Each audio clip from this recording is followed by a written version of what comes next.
The vibrant chime of my phone echoed through the bedroom, jarring me from a restless slumber. I glanced at the clock, 3:14 a.m. An uneasy feeling settled in my gut as I reached for the device. Work emergencies at this hour were rare, but not unheard of in my line of business. My fingers froze as I caught a glimpse of the screen. It wasn't a work notification, it was a message from an unknown number. Curiosity piqued. I swiped to unlock the phone, and my world shattered. "Can't wait to see you again, babe. That quickie in the supply closet was insane." The message was undoubtedly not meant for me, but the sender's identity was all too clear. Marissa, my cousin and supposed confidant, who had been staying with Derek and me to help during his recovery. Bile rose in my throat as I scrolled through the thread, each message more explicit than the last. The betrayal cut deeper with every lewd word, every suggestive emoji. Derek's affair with Marissa was laid bare before my eyes, the evidence irrefutable. I turned to face Derek's sleeping form, my vision blurred by unshed tears. How could he? How could they? Marissa was family, someone I had trusted implicitly. Yet there they were, carrying on a sordid affair right under my nose. Anger and hurt swirled within me, a tempestuous storm of emotions threatening to break loose. I longed to scream, to hurl accusations and demand answers, but the words stuck in my throat like shards of glass. Instead, I slipped out of bed, my movements robotic, and made my way to the living room. I collapsed onto the couch, clutching Derek's phone like a lifeline, its damning contents a stark reminder of the life I thought I knew crumbling around me. Hours ticked by, the first rays of dawn peeking through the curtains. I heard footsteps behind me, the telltale creak of the floorboards announcing Derek's presence. "Elena, what are you doing up so early?" he mumbled, his voice thick with sleep. I pivoted to face him, my jaw clenched, and held up the phone, the incriminating messages splayed across the screen. "Care to explain this?" Derek's expression morphed from confusion to panic in an instant. I can explain," he stammered, running a hand through his disheveled hair. "Explain what exactly?" I snapped, my voice trembling with barely contained fury. "How you've been sleeping with my cousin right under my nose, how you've been betraying me with someone I trusted." He opened his mouth, but I cut him off, unwilling to hear his excuses. "Save it, Derek. I don't want to hear your lies anymore." Anger and anguish welled up within me, threatening to spill over. I fought to maintain my composure, to cling to the last shreds of dignity I had left.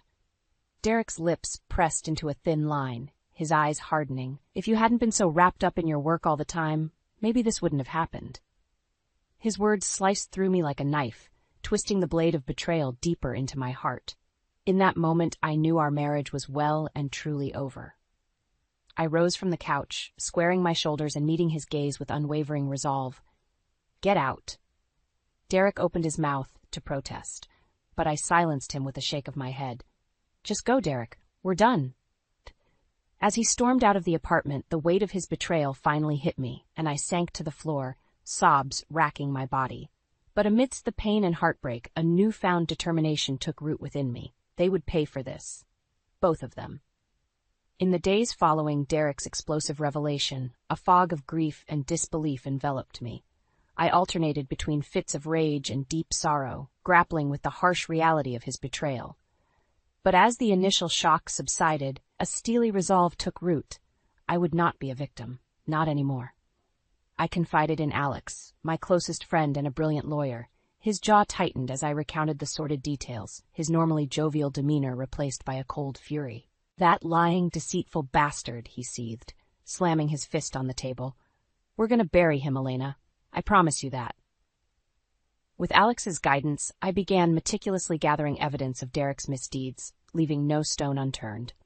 Late nights were spent combing through financial records, unearthing a trail of embezzlement and fraud that seemed to stretch back years. Derek had the audacity to confront me one evening as I pored over the damning documents. "What are you up to, Elena?" he demanded, his eyes narrowed with suspicion. I met his gaze head-on, refusing to flinch. "Funny, I was about to ask you the same thing, though I think I already know the answer." He scoffed, his lips curling into a contemptuous sneer. "You think you're so smart, don't you? Newsflash, sweetheart. You're just a pretty face. Without me, your precious company would be nothing." White-hot rage coursed through my veins, but I reined it in, forcing a tight smile. We'll see about that, won't we? As the weeks passed, the web of deceit surrounding Derek and Marissa grew increasingly tangled. Marissa had not only been complicit in the affair, but had actively aided Derek in siphoning funds from my company. I summoned her to my office, the weight of the evidence heavy in my hands. She sauntered in, her expression a sickening mix of arrogance and feigned innocence. "Elena, darling, what's this all about?" she simpered, batting her eyelashes. I slapped the stack of papers onto the desk, my teeth clenched. "Cut the act, Marissa. I know everything. The affair, the embezzlement. You two make me sick."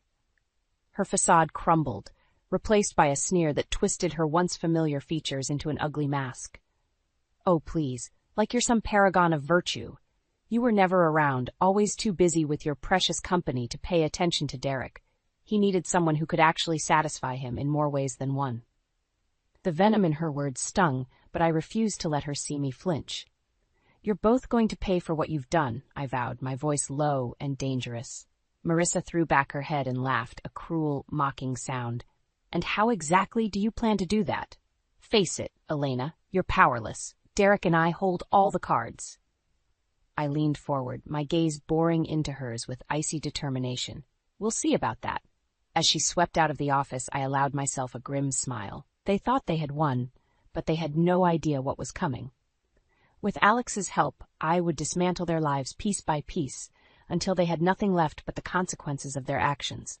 The war had only just begun. In the wake of Marissa's taunting diatribe, a cold clarity washed over me. If I wanted to emerge victorious from this battle, I needed to arm myself to the teeth. Blind rage and impulsive actions would only play into Derek and Marissa's hands. No, I needed to be strategic, calculating, to fight fire with an inferno of my own making. I summoned Alex to my office, my expression grim. "It's time we took the gloves off," I stated, sliding the damning evidence across the desk towards him. His brow furrowed as he skimmed the documents, a muscle twitching in his jaw. "Son of a bitch has been bleeding your company dry for years," he muttered, shaking his head in disbelief. "Exactly, which is why we need to hit him where it hurts. His bank account." I leaned forward, my gaze steely. "I want you to freeze every asset, revoke all access to funds, the whole 9 yards. Derek thinks money is power? Let's see how powerful he feels when he's broke and exposed as the fraud he is." A feral grin spread across Alex's face. "Consider it done. I'll have the paperwork filed first thing tomorrow morning."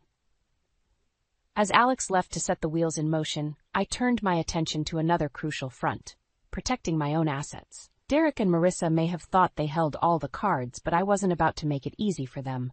I summoned my finance team, my expression grave. "Gentlemen, I'm afraid we have a situation on our hands." Over the next few hours, I worked tirelessly to transfer funds, liquidate investments, and batten down every financial hatch. By the time the sun rose the next morning, my assets were secured, safely out of Derek and Marissa's grubby paws. The first salvo had been fired. A few days later, Alex strode into my office, a triumphant gleam in his eye. "It's done. Derek's assets have been frozen, and the authorities are investigating his financial dealings." Relief washed over me, but I knew this was just the beginning. Derek would undoubtedly retaliate, and I had to be prepared. Sure enough, my phone rang later that evening, Derek's name flashing across the screen.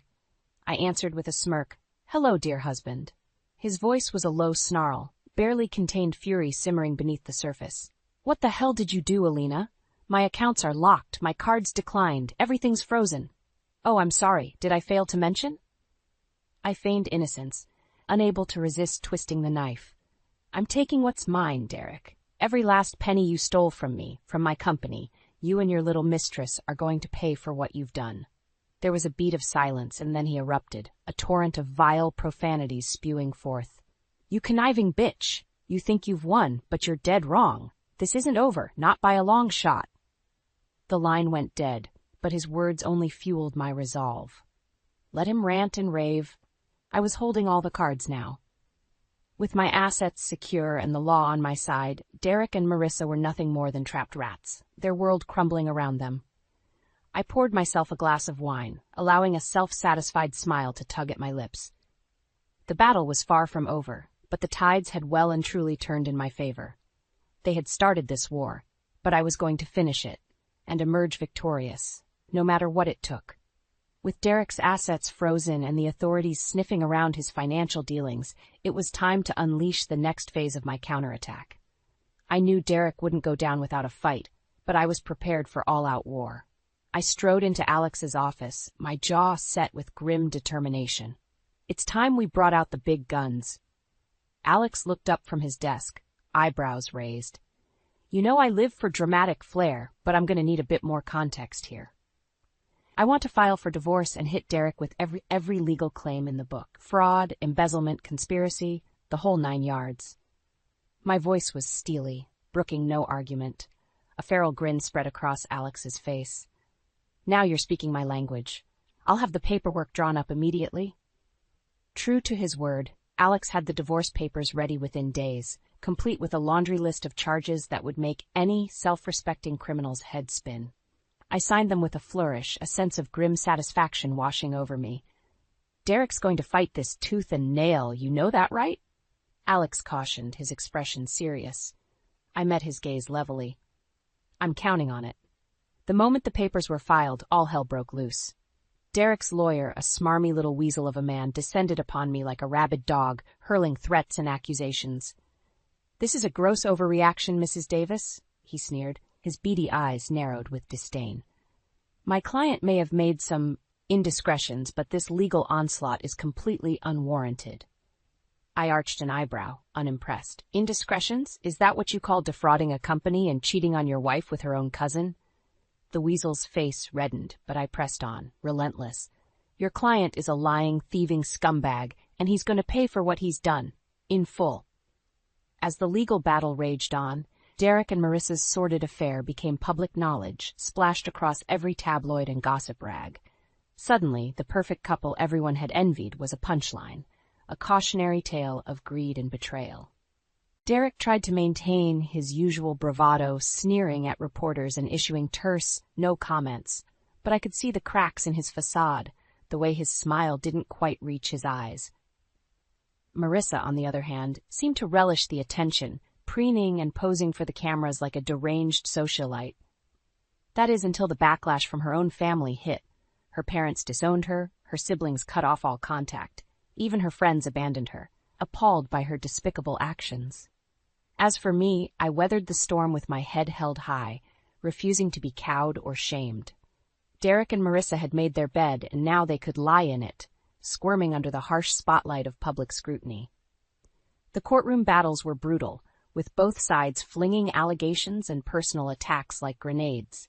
But thanks to Alex's legal prowess and the mountain of evidence we'd amassed, we emerged victorious time and again.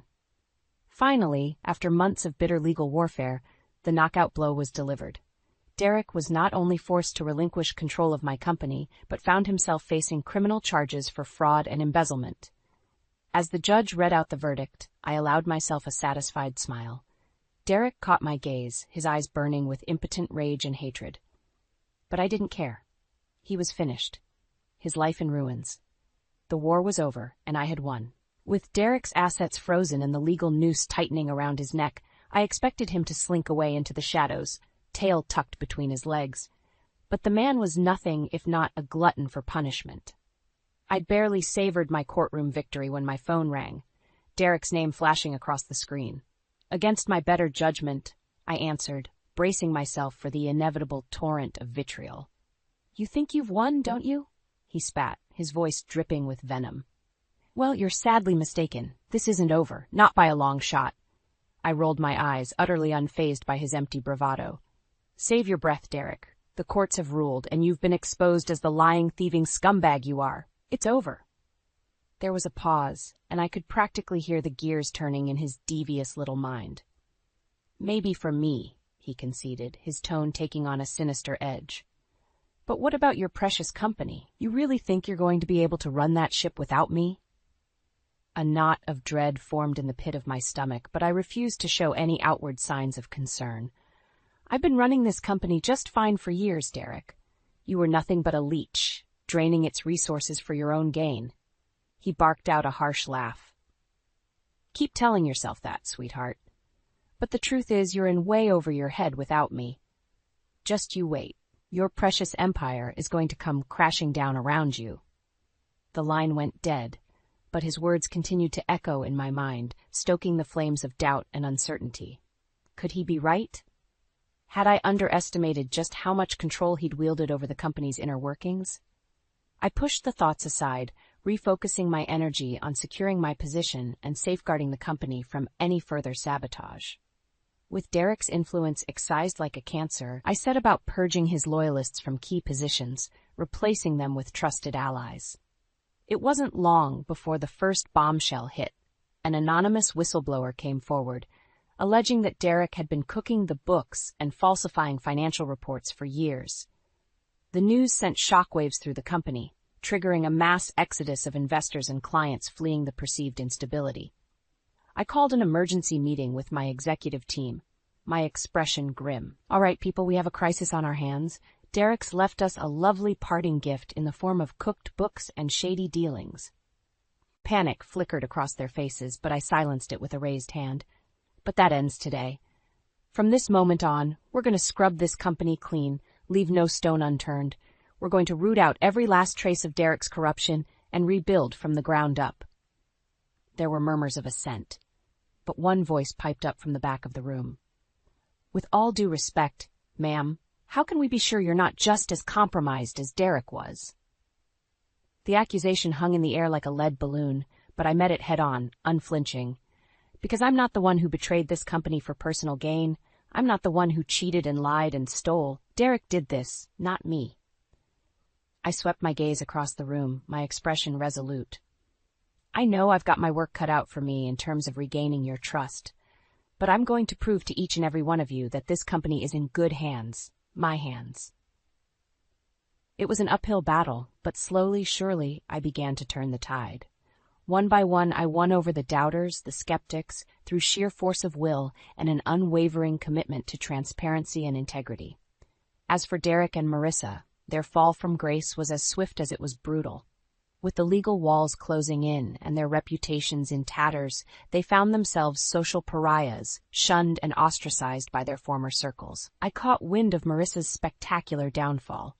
She'd been fired from her cushy marketing job, her severance package revoked in light of the scandal. Her family had disowned her, and her so-called friends had abandoned her, like rats fleeing a sinking ship.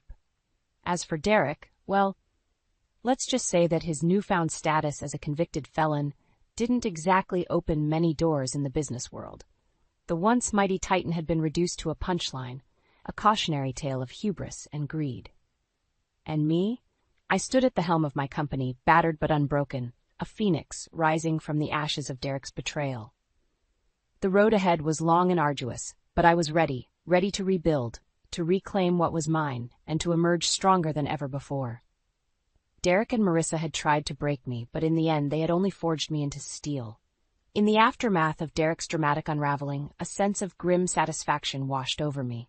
The lying, cheating scumbag had finally received his comeuppance, his life in ruins, a fitting punishment for the devastation he'd wrought. But even as I savored my hard-won victory, a nagging sense of unease gnawed at me. Derek's final threat still echoed in my mind, a dark promise that my struggles were far from over. Sure enough, it wasn't long before the other shoe dropped. I was in the middle of a meeting with the marketing team, discussing strategies to rebuild our brand's tarnished image, when Alex burst through the door, his expression thunderous. "Elena, we need to talk. Now." His tone brooked no argument. I excused myself, dread coiling in the pit of my stomach, and followed Alex to his office. He wasted no time in dropping the bombshell. "Derek's filed a lawsuit against you and the company," he growled, slamming a thick stack of papers onto his desk. "He's claiming you orchestrated a campaign of defamation and destroyed his career out of spite." White-hot fury surged through my veins as I scanned the documents. Are you kidding me? After everything that Snake did, the fraud, the embezzlement, the affair, he has the audacity to play the victim? Alex held up a placating hand. I know, and trust me, this case is weaker than a wet paper bag. But it's still going to be a massive headache, not to mention a PR nightmare. I gritted my teeth, steeling my resolve. So be it. We'll fight this like we've fought everything else Derek's thrown our way, with the truth on our side. The ensuing legal battle was nothing short of a circus, a spectacle of mudslinging and personal attacks that played out in the public eye. Derek's lawyers painted him as a tragic figure, a devoted family man, driven to desperate measures by a cold, neglectful wife. I scoffed at the absurd notion, but the accusations stung nonetheless. How dare he try to twist the narrative, to rewrite history, and absolve himself of his own despicable actions? In the end, though, facts proved far more potent than fiction.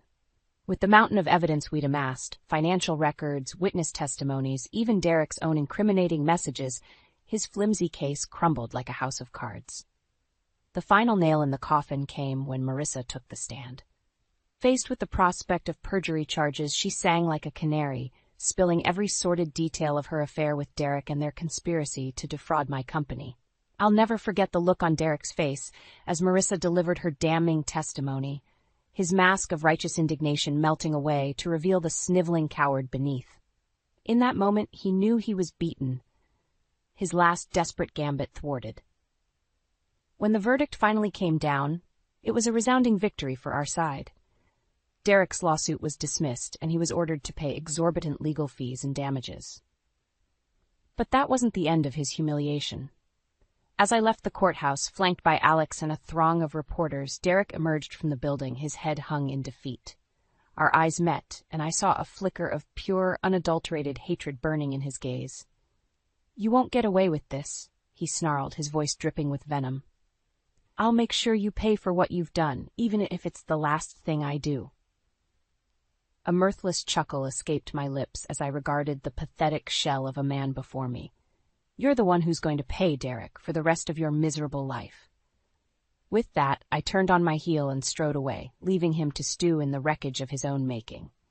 The war was over, and I had emerged victorious, but at what cost? As the celebrations died down and the dust settled, I found myself alone in my office, staring out at the city skyline.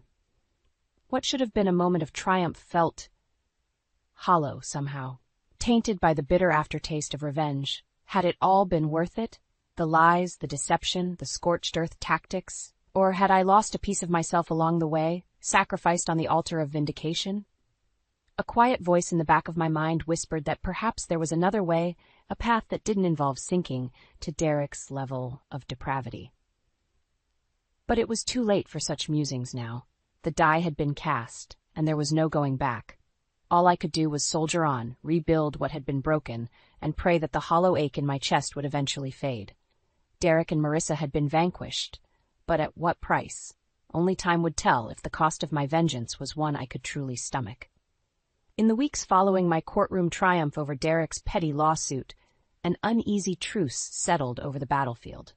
The war may have been won, but the scars ran deep for both sides. I threw myself into the task of rebuilding, working tirelessly to restore my company's tarnished reputation and repair the damage wrought by Derek's deception. With each small victory, a new client, a positive press mention, a rising stock price, the hollow ache in my chest began to fade, replaced by a newfound sense of purpose. Derek, on the other hand, had well and truly fallen from grace. His once glittering career lay in ruins, the mighty titan reduced to a cautionary tale. I caught wind of his sordid downfall through the grapevine. No reputable firm would touch him, his reputation forever tainted by his criminal convictions. As for Marissa, well, let's just say karma has a way of evening the scales. It was a crisp autumn morning when Alex strode into my office, a triumphant gleam in his eye. "You'll never guess what fresh hell our favorite dysfunctional duo has landed themselves in," he announced, settling into the chair opposite my desk. I arched an eyebrow, equal parts intrigued and wary. "Do I even want to know?" Alex's grin widened as he slid a folder across the desk. "See for yourself." I flipped it open, my eyes widening as I scanned the contents. "You can't be serious." "As a heart attack," Alex confirmed. "Derek and Marissa are being charged with conspiracy to commit fraud, racketeering, you name it. Seems our little whistleblower friend was just the tip of the iceberg." A bitter chuckle escaped my lips as I digested the news. I never thought I'd see the day. "Well, believe it, sister," Alex crowed. "Those two snakes are finally getting the book thrown at them. Hard." In the days that followed, the sordid details of Derek and Marissa's far-reaching criminal enterprise trickled out, each revelation more shocking than the last. They'd been living a double life, using my company as a front to funnel illicit funds, evade taxes, and line their own pockets. The evidence was damning, overwhelming, and this time there was no wiggle room, no legal loopholes for Derek's team of shysters to exploit. He and Marissa were well and truly boxed in, the walls closing in around them. I'll never forget the day they were led into the courtroom in handcuffs, a pathetic sight to behold. Derek, once so poised and confident, hung his head in shame, his expensive suit rumpled and disheveled. Marissa, for her part, maintained a haughty air of defiance, but I could see the fear flickering in her eyes. The trial was little more than a formality, a public crucifixion to lay bare their myriad sins. Witness after witness took the stand, each more damaging than the last, until the weight of their guilt became too massive to deny. When the verdict finally came down, guilty on all counts, a weight lifted from my shoulders. It was over, truly and finally over. Derek and Marissa's twisted game of deceit and betrayal had been blown wide open, their misdeeds exposed for the world to see. As they were led away in chains, Marissa caught my eye, her gaze burning with impotent rage. In that moment, I felt something I hadn't expected: pity. Here were two souls so consumed by greed and hubris that they'd sacrificed everything, their reputations, their freedom, their very souls. Derek, on the other hand, refused to meet my gaze, his eyes downcast in bitter resignation. The mighty had well and truly fallen, brought low by his own avarice and depravity. In the aftermath, as the dust settled and the media circus died down, I found myself standing atop the rubble of our once idyllic lives, a victor surveying the hard-won battlefield. It was finally over. But as I looked out over the smoldering wreckage, I couldn't help but wonder, at what cost had this victory come? What parts of myself had I sacrificed in pursuit of vengeance? And was it all truly worth it in the end? Only time would tell, I supposed, as I turned my back on the past and strode forward into an uncertain future. The war was won, but the scars would linger. In the months following Derek and Marissa's dramatic downfall, an uneasy calm settled over my life. The storm had finally passed, leaving behind a strange, unsettling calm in its wake. With the legal battles and PR firestorms firmly in the rearview mirror, I found myself adrift, unmoored from the singular purpose that had driven me for so long. Vengeance had been my guiding star, my reason for breathing, and now that it had been achieved, I felt oddly hollow, untethered. But I'm getting ahead of myself. In the immediate aftermath of Derek and Marissa's sentencing, a wave of relief washed over me. The nightmare was finally over, the demons that had haunted me for so long vanquished. I could breathe again, live again, free from the weight of their betrayal. Or so I thought. The first few weeks passed in a blur of celebration and congratulations. Alex threw a raucous party at his place, a veritable who's who of the city's legal elite in attendance, all eager to toast the downfall of the dastardly duo. I plastered on a smile and made the rounds, accepting drinks and backslaps with practiced grace. But underneath the veneer of polite socialization, a part of me felt off, out of place, like an interloper at my own victory party. As the weeks stretched into months, that sense of disconnection only deepened. Logically, I knew I should have been over the moon. I'd not only survived Derek's betrayal but emerged victorious, my reputation and company intact. But the nagging feeling persisted, like a tiny voice whispering in the back of my mind. Was it really a victory if it had cost me a piece of my soul? I tried to lose myself in work, throwing every ounce of my energy into rebuilding my company's battered public image. New initiatives were launched, charitable foundations established, all in the name of scrubbing the stain left by Derek's misdeeds. And yet, no matter how many 16-hour days I pulled, how many millions I funneled into good PR, that empty ache lingered, a constant companion I couldn't seem to shake. It all came to a head one night as I sat alone in my office, staring out at the city skyline. A half-empty bottle of scotch sat on my desk, the amber liquid swirling in the glass clutched in my hand. A soft rap at the door roused me from my reverie. "Come in," I called out, not bothering to turn around. "Working late again, I see." Alex's familiar drawl reached my ears as he settled into the chair opposite my desk. "You know, they make these newfangled things called vacations these days. Might want to look into one." I huffed out a mirthless chuckle, swirling the contents of my glass. You know me, Alex. No rest for the wicked and all that. He was silent for a beat, studying me with those perceptive eyes of his. You don't seem terribly celebratory for someone who just took down public enemy number 1. I sighed, finally meeting his gaze.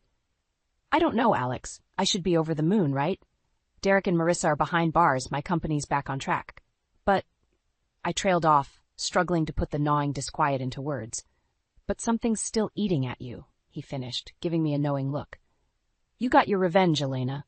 The question is, was it worth it? His words hung in the air, heavy and laden with implication. Was it worth it? The lies, the deception, the scorched earth campaign that had nearly consumed me? In that moment, the weight of everything I'd sacrificed in pursuit of vengeance came crashing down around me. The person I'd allowed myself to become, the moral lines I'd crossed. Had it truly been a fair trade for seeing Derek punished?